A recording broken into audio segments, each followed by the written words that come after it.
Ikaw pa ang may gana magaling. Tamo, ba't mo nilalakas na? Kasalanan mo din yun. Alam ko. Ikaw ang pinaka may kasalanan doon. Alam ko, pero wala naman akong ginawang masama talaga sa Mga ginawang masama. Alam mo naman, pag galit ako, ayoko talaga magsalita. Kasi baka pag sabi ako, mga break up. Wala akong magagawa. Tapos kasi ko naman sarili ko. Parang gusto kong patayin ang sarili ko sa mga pinaggagawa ko.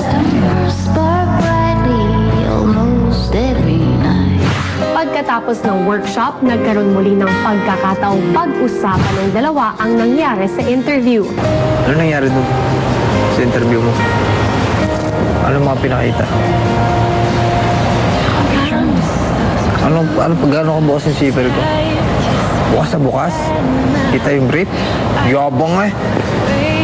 Totoo?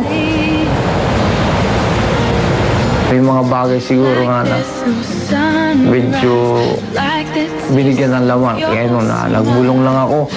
Para nag-kiss na.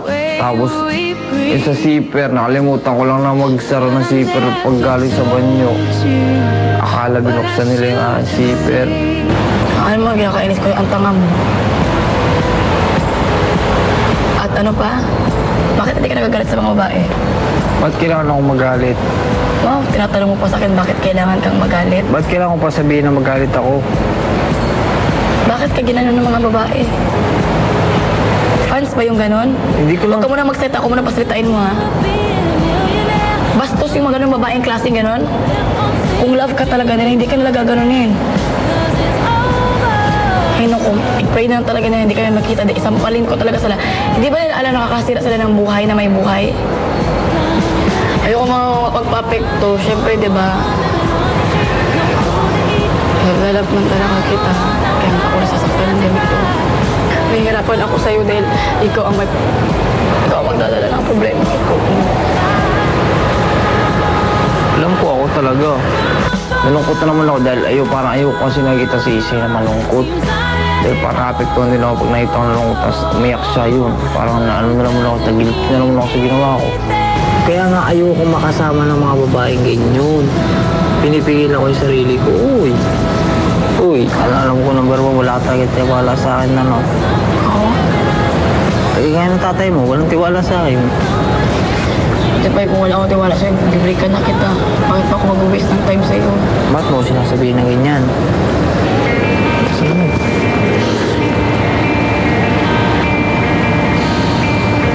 Ano, galit na?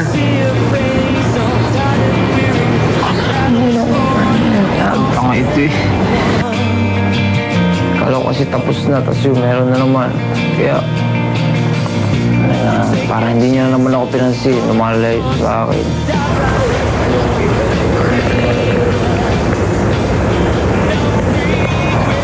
Pag nakita na iyak yan, ako na naman.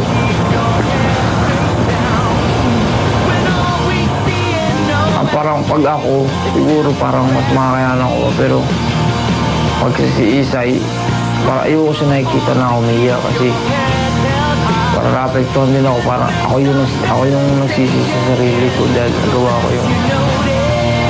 Dahil sa naging away nila Jason at Melay, pansamantala muna silang pinaghiwalay ng kanilang road managers. Si Melay sa House A at si Jason sa House B. Pinaghiwalay kami, so pinaghiwalay kami ng tadhana.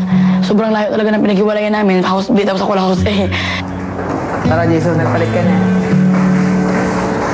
Isay, ba't galit inaway baga kita? Sige, Jason, doon na lang muna kayo. Give her time and space. Tara.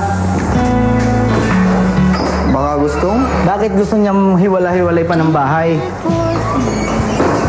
Di ko alam.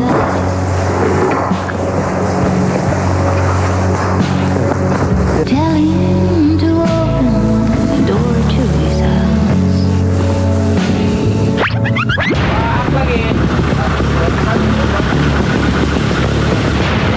Alis sila?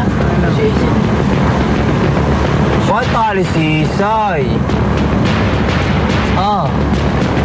Isay o taping? You are the one.